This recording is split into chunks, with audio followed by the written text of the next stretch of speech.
Ay, yeah. Ay, ay, ay.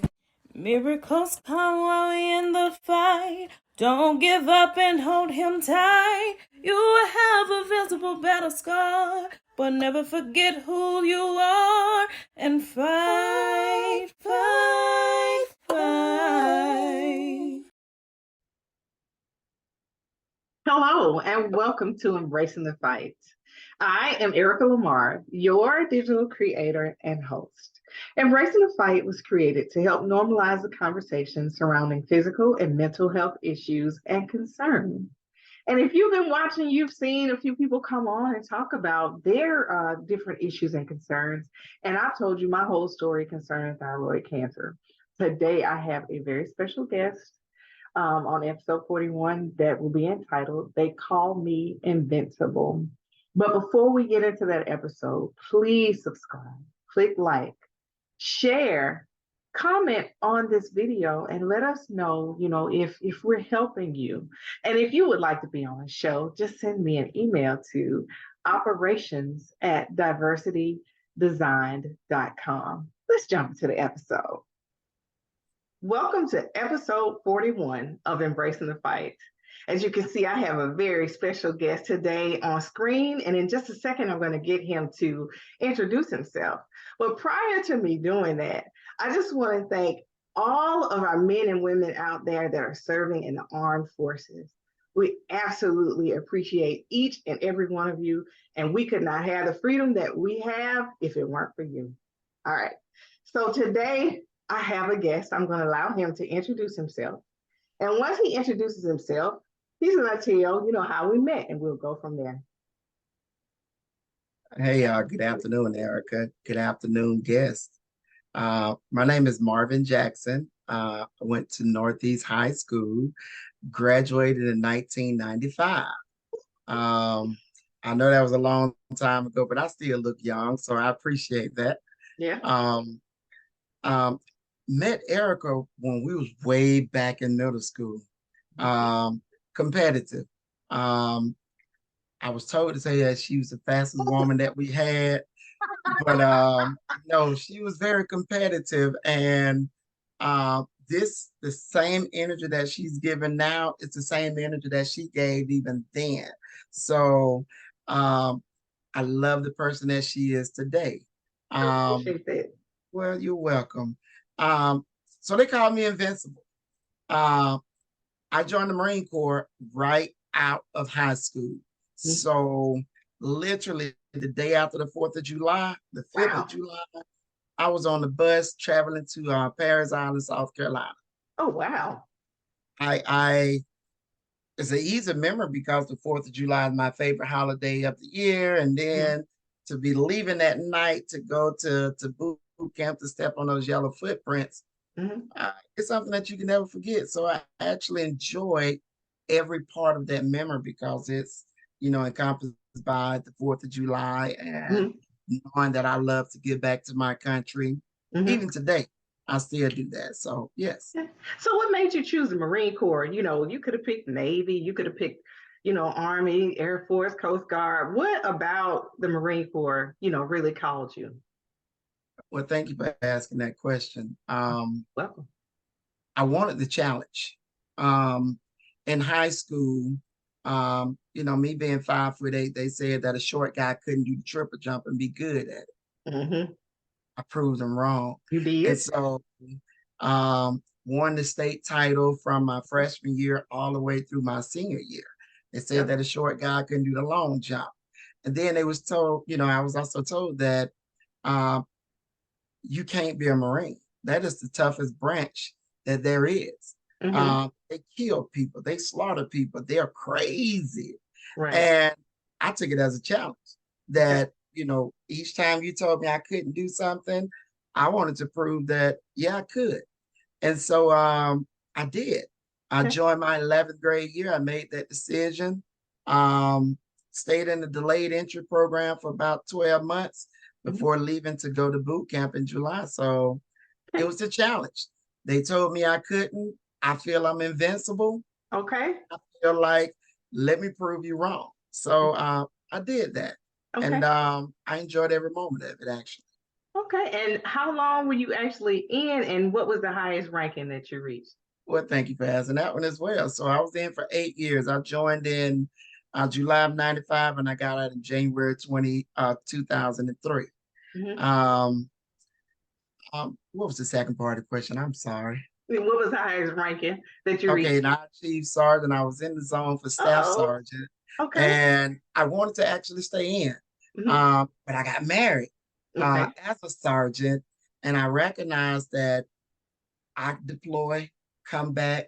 My Oh wife man. deployed, come Hmm. back. So we kept missing each other, and at the same time, our family was growing. Hmm. And it took the very first moment for my son to call me Marvin. Uh-oh. Oh, no, you did. Well, I know you don't know no better. No. And so, but I understood it. His Right. words of lack of words was enough for me to understand that he was missing his parents being together. It was only one of us at a time. Right. So going through that, once he said Marvin, my wife and I had a conversation. Hmm. Like, Miss Jackson, we got a choice. Either Okay. you stay in or I stay in, but we both can't do it. Okay. And she said, well, I love the Marine Corps. And I said, well, I like the Marine Corps. She said, well, that settles it. So she stayed in to Okay. do 2 years. I got out at 8 years, and I figured that regardless of where I went in life, I would still land on my feet because I've Hmm. always had that confidence about me, and it's still that way today. Okay. And if like World War III were to happen, I'm coming to your house. Two Marines in one house. My I son is am a going. Marine as well, See, so see, I know where to go to. Yep. yes. All right. So So with that being said, with the impact, that it had on your family, and you chose to get out prior to that, how does the military actually help you, to deal with certain things? Like, I'm not exactly sure, what you saw, while you were, doing your different tours of duty, but there are certain things that Marines, see that they can't necessarily, sleep at night, or they don't want to talk about things of that nature. How does the military actually help you to deal with that? so the military is a blessing in so many ways. And Okay. I happen to give this speech all the time, especially to my kids. And then I talk to other adults Hmm. and let them know why they should consider this journey. Hmm. Um, the Marine Corps made me the man that I am today. Okay. I never lacked confidence, Okay. but own that skill along with how to be professional, know how to deal in every situation. I now view things in simple ways. If it's a man, he put on pants like I do. That's right. Therefore, there shouldn't be a fear on how to have a conversation on, how to converse with this individual. Hmm. Same thing with woman, hey, we still put on our clothes the same way. Therefore, you're human. That's right. So the military simplified things in a matter of knowing how to be professional in all environments. Okay. To treat everyone with dignity and respect, whether they earned it or not, we give them that. So you respect individual because of their rank. Hmm. It's better when you can respect the person that they are. So I find myself not only respecting the rank, but actually respecting the person because I value that even more. Hmm. So with the Marine Corps specifically, there is a Hmm. high value on our uniform. The appearance has to be, beautiful. We don't wear those fatigues that everyone else wears. I Yeah. won't pick on no other branch because each military we pick on each other inside, Right. but there are certain uniforms that we are allowed to wear out in public, and Hmm. then some that we're just not allowed to wear. And so the appearance that we gave at all times was, I liked it a lot. Okay. Um, we've always set that tone to recognize that you can see a Marine from anywhere. And Hmm. even when the other branches are in our presence, there's an instant respect.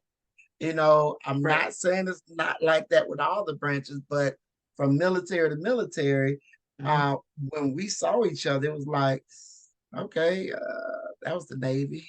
Oh, that was the Army. Okay. Um, but Marines, you knew their appearance, you knew Okay. what the expectations were, and those rules and just everything was embedded in us, and that's the good, but that's also the bad. Okay. because um, the discipline that you're taught at such a young age, it is implemented from the time you're 18 years old until the day that I'm going to say you die, Okay. because you never lose that discipline on how to conduct yourself in all type of situations. Okay. Um, the last point I'll make on that is what I do love about the Marines is versatility. Okay. Uh, we do go in learning one job, but when it's all said and done, we can do, you Multiple know, things. everything that you're asked, whereas other branches, which is great, you specialize just right here. And Mhm. if you want an expert, that's what you get. But I like the versatility that the Marine Corps actually brings on, that you learn, because Okay. every man Marine is a rifleman. Okay. So I'm just curious because embracing the fight is about normalizing the conversation surrounding physical and mental health issues and concerns. When it comes to mental health and physical issues and concerns, when you're in the military, have you experienced anything where you've had any personal issues or someone who was close to you in the military that had some physical or mental health issues or concerns, and how did they deal with it? That is really an excellent question. The answer is yes, emphatically yes. Um, One of the things that, is both good and bad, in the Marine Corps, um, like all, um, um, I'm gonna say anything that you do in life, Hmm. if you work for any period of time, you will obtain an injury. Right. Um, and one of the things that was tough in the Marine Corps was you don't show weakness. That's right. You get injured, you keep it moving. You don't say, "Oh, I need to go to sick call." Hmm. You keep it moving. We put on those packs. Those packs are minimum 45 pounds, but 70 pounds plus, and you're Hmm. hiking, minimally 3 miles, but up to 25 miles. Oh, And wow. so with those type of hikes, you obtain all kind of injuries. And Hmm. again, you're silent with your injury. You're trying to duck off in your head, your quarters. And Hmm. that's when you say, ooh, and ow. And if you Hmm. have a loved one, ask them to massage you. Hmm. But mentally, it plays on you because at no point you're willing to say, I'm hurt, Hmm. whether that's mentally or physically. Um, I'm gonna try not to get too descriptive, but you're in combat as an example. It may be your job to pick up body limbs. Hmm. And I know that's a bit deep, but you have to do that without a Oh. second thought. You Hmm. know, the motto is that, we send you out to war and we want to bring you back in one. So if there's a body limb that is missing, it is your obligation to make sure you present that family back, a whole body if, they were to decease. Hmm. So you see things, you see injuries that happen right before you. Hmm. You're involved in situations such as Afghanistan, Iraq. I Hmm. didn't do the Desert Storm or Desert Shield, but you get a chance to experience that. My wife got a chance to experience that as well. So the mental aspect of that is Hmm. you take it in there and you keep it moving. Okay. But I think one of the things that all the military branches are working on all together is mental stability. Hmm. They're learning now to encourage the soldiers or the Marines or the airmen, to talk about this, to actually seek help. The problem is the pride is there to Right. not do it while you're on active duty. It's Hmm. wait till you get out and now I can show vulnerability. Hmm. Now I can show weakness. So um, you try to just show, you know, strength and not show anyone that there's weakness, that you've been Hmm. penetrated with something as strong as mental health, because it's Hmm. real. So how did you actually deal with it? Because just a second ago you said that some people will wait until they're outside of active duty. Did you wait, or just because you had your wife there and she's a Marine, you had a chance to just bounce things off of her? Or I mean, how did you make it through? So, me being straight honest, I did what the typical Marine did. Mhm. You wait till you get out because Okay. you internalized so much that you don't know where to set it at. You don't Right. know what to do with it. But then you're learning that my dreams are affected. I'm having nightmares, night sweats. I'm visualizing what I saw, and you recognize that the person lying next to you, that there's a physical, you may contact them unintentionally, not knowing that you're even fighting in your sleep or any of those things. And veterans tend to still go through this today, and not knowing that it's defined as post-traumatic stress disorder or generalized anxiety, depression, things of that nature. So they think it's normal because Right. you're around other military members. We talk normal like anybody else, but then if someone opens that door, if you don't have the tools to, put it back in the box, it comes out, and now you don't know what to deal with, how to deal with it. Right. So I internalized, and then I finally reached a point to where I recognized that I was different. I recognized that the world was different around me because um, people didn't have the same lenses that I was, viewing life out of. So I had to Right. recognize that this has changed me uh, as a dad, as a husband. Um, and I wanted to be different. I wanted to be better. And so I decided to reach out and do something that I'm gonna call it a joke, inside joke. And African Americans just don't go get counseling. We say that all the time. Well, I Yeah. decided to go against the grain and Mhm. go get help. Okay. It felt good to actually talk about the things that I've seen, but it felt even better to have the tools put in my box that now I know where to go at when I'm dealing with that set of mindset. I know now to pull tools out and go through the breathing exercises, you know, plan activities to have fun, something to divert that attention away, and to know that it's normal to have these type of thoughts, but having the tools to actually deal with. And I want you to know there's absolutely no shame, in waiting because you got help, eventually. And Yes, if you had done it sooner, you don't know, like you said, once you open that box, what would have happened when you were in active duty, and you're letting all of these emotions and all these things out. So you did it when the time was right for you. So don't ever, feel any shame or anything, about waiting or hiding it. Because you got folks walking around here regular that, have issues with their finances or fighting with their husband or wives or whatever, and they don't talk about it until it's over. absolutely. So you just have to do it when it's right for you and when it works for your family. It sounds like you did that because just talking to you, you're functioning well, you're speaking well, and you're inspiring so many people now. I know that's going to watch this and they're going to say, you know what, he did it, he made it, so I can do it too because I Absolutely. follow, the same path. But the question I have for you I'm ready. is you have those people that don't seek help.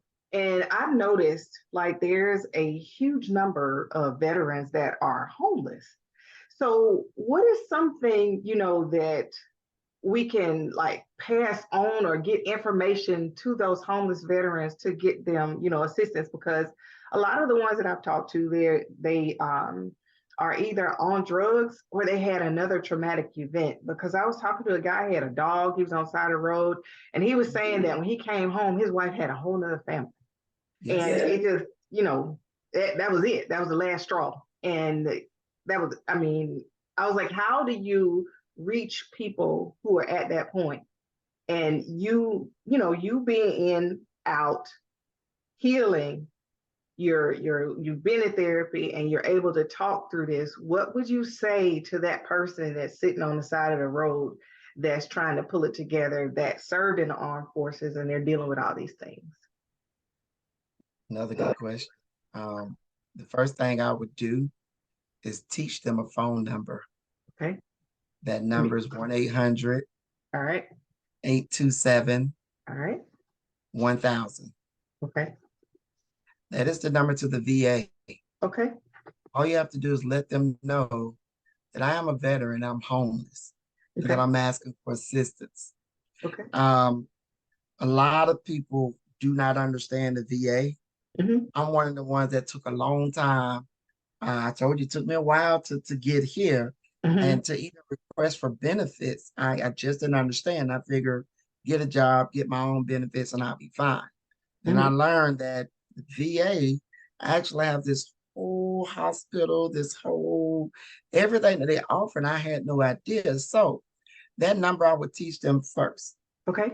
Secondly, ask them to set their priorities aside and call that number Okay. and let them know that you need help.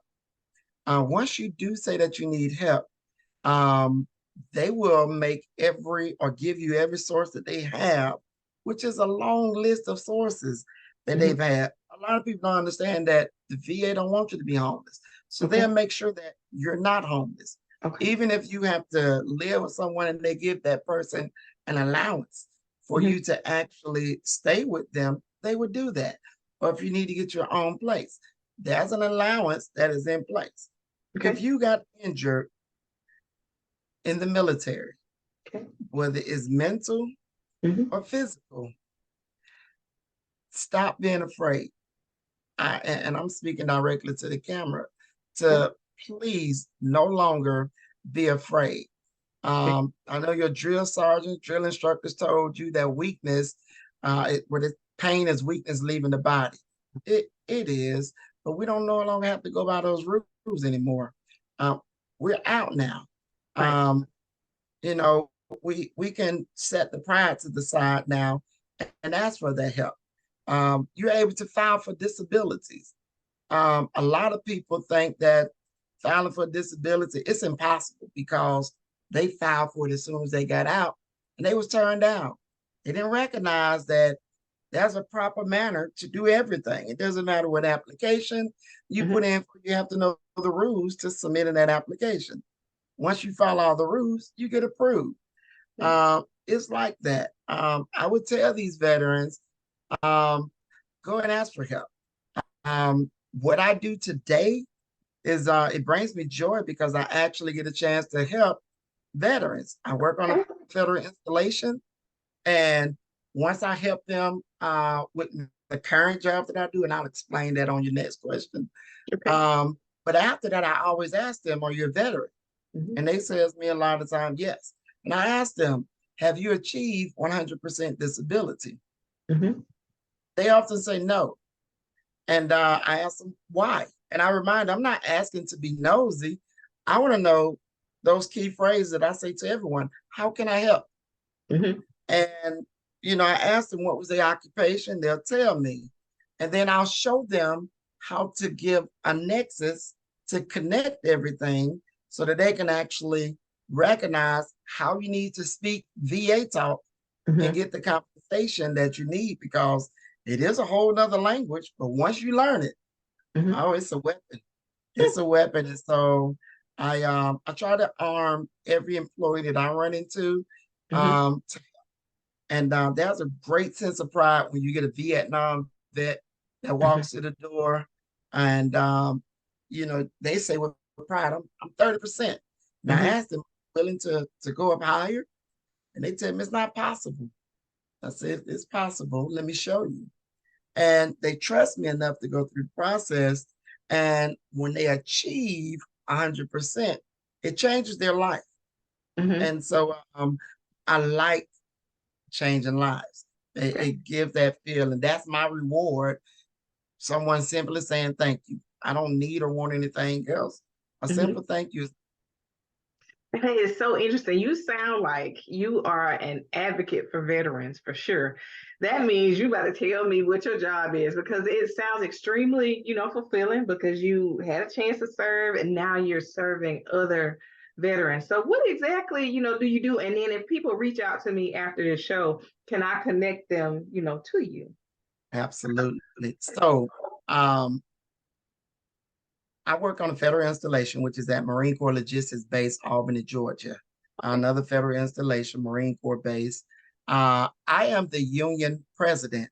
So each time a bargaining unit employee is seeking help if they've gotten in trouble people at work, if their supervisor manager is picking on them and they need assistance, that is my job. So I assist them in grievances, workers' comp issues, EEO issues, Mm-hmm.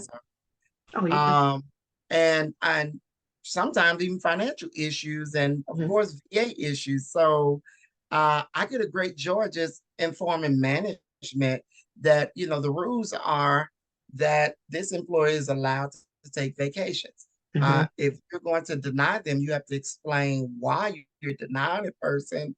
Mm-hmm. So I apply the rules and I make sure that they're informed of the rules at all times. Okay.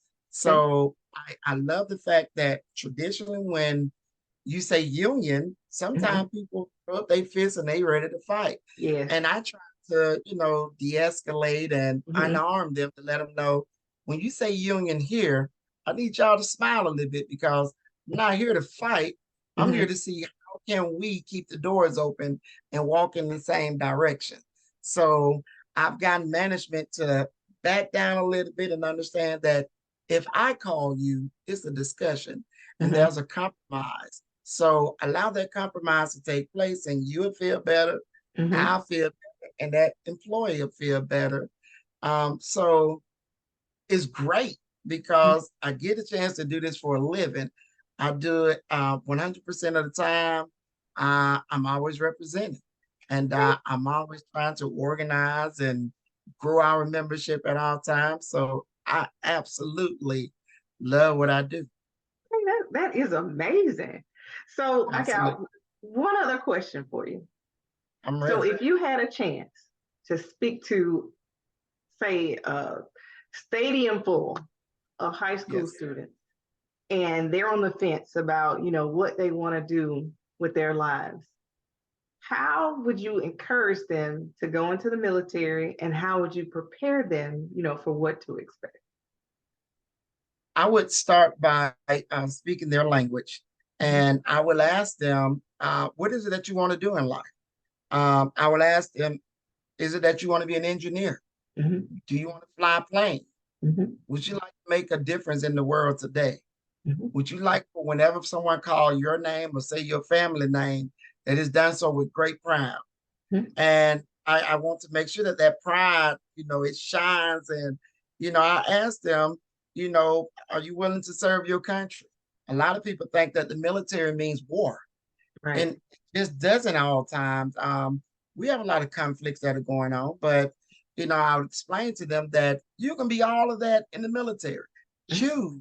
If you decide that you want to be a professional athlete, we still have D1 athletes that are in the That's military right. and they're still moving on to become professional athletes. Mm-hmm. So your dreams are not limited by choosing the military. You just open the door even wider to a bigger family. Mm-hmm. So I would love to call that individual family if they would allow me to call them brother or sister. I think that the services that they're able to provide, it will bring them great joy to know that you made a difference in someone's life that didn't even know it. Mm-hmm. Um, the Marine Corps have a motto. Some people, and I'm going to butcher this a little bit, but some people wake up wondering if they ever made a difference. Mm-hmm. Marines never had that problem. I've never had that problem wondering if Mm-hmm. I made a difference. I'm just wondering if I made enough of a difference to the world. Mm-hmm. And I'll keep pushing until I can get that voice heard throughout the nation. Okay. So, absolutely. Well, that's good. All right. Is there anything else that you'd like to share, or anyone you want to shout out, or anything you want to say before we close this out? Well, I'm going to shout out a couple of people. Okay. Let me start with my wife. She served 22 years in the Marine Oh, Corps. wow. Um, we've been married for 22 years, correction, 21 and a half years. We're coming up on 22. All right. Congratulations. So she's been my best friend and Mhm. my wife day one. My son, he is also a United States Marine. He just got selected for Staff Sergeant of Marines. He's Cool. going to be a recruit at this moment. I'm so proud of that knucklehead. Yeah. Um, I have a daughter that is at Savannah State, Tanyana Marve Jackson. So Okay. proud of her. This is her freshman year, so proud of Mm-hmm. her. My youngest child, which is Tamara, Mm-hmm. she her goal is to outdo her entire family. So she also wants to join the Marine Corps, but what she wants to do so as an officer. Okay. Um, so she has already made efforts to attend the Naval Academy. Um, she is a straight A student. She does not settle for anything below a 97 average. I've never had that problem with the rest of my children. Wow. They easily navigated them 80s and them C's and stuff. Yep. But this one here is different. So I'm proud of everyone in my family. My brother as well, he served. Mm-hmm. Ezekiel or Zeke Jackson, Mm-hmm. love him to death, shout him out as well as my sister. Mm-hmm. I'm so proud. I love the fact that we were family oriented then, and we're Mm-hmm. just as family oriented now. Okay. And I like the fact that the Marine Corps did change me, Mm-hmm. but I think it changed me for the better. And Okay. the man that I am today, I'm so proud of him.